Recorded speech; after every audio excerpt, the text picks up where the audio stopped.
Hey everyone, welcome back to my channel. Today I want to talk about something deeply personal yet incredibly widespread. It's a modern paradox.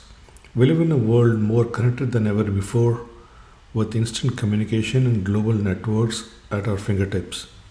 Yet, somehow many of us, especially those of us in our 20s and 30s, feel more profoundly alone than ever. Why is that? Let's start with a scenario many of us all know too well. You're scrolling through Instagram, seeing friends' perfect vacation photos, their exciting career updates, or their seemingly endless social gatherings. You might hit like, maybe even leave a comment, a quick comment. But when you close the app and instead of feeling more connected, you're left with a pang of emptiness. What does connected even mean anymore? So, this brings us to a crucial distinction: loneliness versus social isolation. Social isolation is simply being physically alone. You could be in a cabin in the woods and you're isolated. But loneliness, that's a feeling.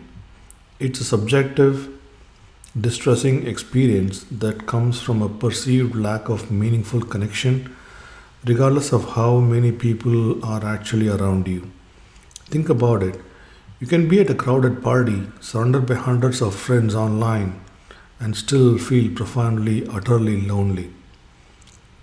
The biggest culprit in this paradox often seems to be social media itself, the very tool promising connection. It's built on what I called the illusion of connection.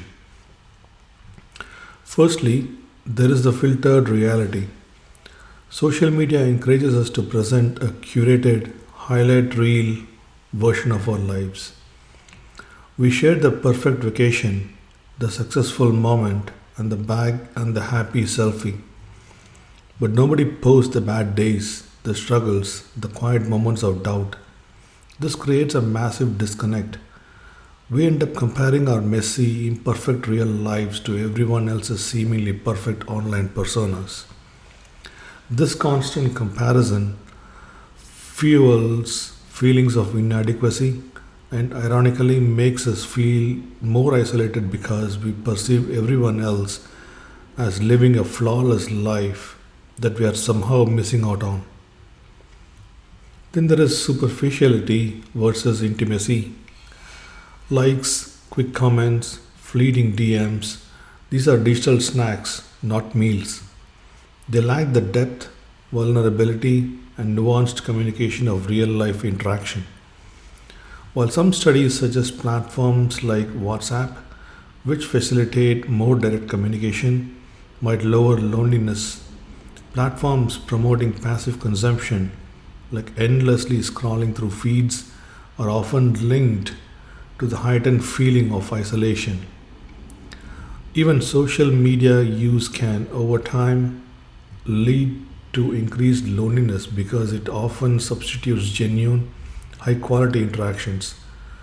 Digital interactions are often filtered, edited, planned, and low emotional risk, unlike the messy, spontaneous, and truly connecting moments of real life.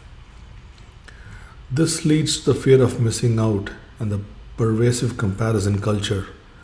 Constantly seeing what others are doing or what they seem to be doing can make us feel perpetually left out and reinforce that sense of isolation. And let's not forget the performance trap, the pressure to be always on, to post, to respond, to maintain an online persona. It's exhausting and it drains energy that could be used for genuine connection. But it's not just the screens. Our modern lives themselves contribute to this growing sense of solitude. For many of us in our 20s and 30s, we are in a period of intense life transitions. We might be moving for new jobs, seeing our friends scatter across the country or even the globe, pursuing demanding careers that consume most of our waking hours, or starting families which shift our social priorities. These natural life changes, while positive in many ways, can unfortunately break down existing social circles and leave us feeling adrift. We are also simply busier.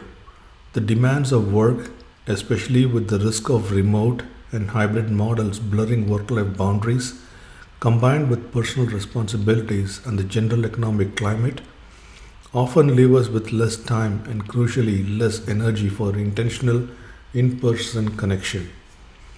And then there is the erosion of what we call third places, those informal community hubs outside of home and work. Think about local cafes, community centers, sports leagues, even just front porches where spontaneous interactions used to happen. Many of these spaces are diminishing, making organic, casual connections harder to come by. There is also a growing societal emphasis on individualism and personal achievement over community bonds, which can inadvertently push us further apart. So, why does this matter? Beyond the feeling itself, the real cost of loneliness is surprisingly severe. First, the mental health impact. Loneliness is a significant factor in increased rates of anxiety, depression, and overall decreased well being. It's not just a passing mood, it's a chronic stressor. But it goes even further. The physical health impact of chronic loneliness is alarming. The World Health Organization reported in June 2025 that about 1 in 6 people worldwide are affected by loneliness, and some studies show up to a third of individuals globally reporting feelings of loneliness. For young adults, the numbers are even higher, with up to 79% of 18 to 24-year-olds reporting feelings of loneliness. The scary part, loneliness is linked to an increased risk of serious health issues like stroke, heart disease, diabetes, cognitive decline, and premature death. Some researchers have even compared its health risk to smoking 15 cigarettes a day. That's how serious this feeling is. It creates a vicious cycle. When you feel lonely, you might withdraw, which makes it even harder to connect, thus perpetuating the cycle. So, if you are experiencing this paradox, if you are feeling alone despite being connected, you are absolutely not alone in that feeling, but there are ways to reclaim genuine connection. Intentionality. You have to be intentional about real life connections. Don't wait for invitations, make them, reach out. Quality over quantity. Focus on cultivating deeper, more vulnerable relationships. It's better to have a few truly meaningful connections than hundreds of superficial ones. Digital detox and boundaries. Experiment with setting limits on passive social media consumption. Put your phone away during meals or conversations. Prioritize in person. Whenever possible, choose a phone call over a text and an in person meetup over a video call. Active listening is key here.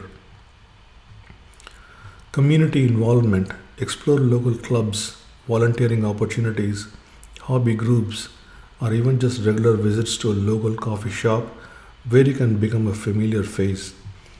These are places for organic connection. Be vulnerable. True connection requires vulnerability. Share your authentic self, not just the highlight reel. It's scary but is essential for building trust and intimacy. Self compassion. Acknowledge that feeling lonely is not a personal failing, it's a widespread human experience amplified by our modern world. Be kind to yourself as you navigate it. The paradox of being more connected than ever, yet feeling profoundly alone, is a defining challenge of our modern era. While our digital tools offer convenience, they often fall short in providing the depth of connection our human spirits crave. By understanding this paradox and taking intentional steps to prioritize real, meaningful relationships, we can start to bridge that gap. What are your thoughts on this? Are you feeling this paradox? What are your experiences and what strategies have you found helpful to foster real connection in your life? Let me know in the comments below. Let's create a space where we can truly connect. Don't forget to like this video, subscribe to my channel for more insights into the economy, gaming, entertainment, and general news, and hit that notification bell. Thanks for listening, and I'll see you in the next one.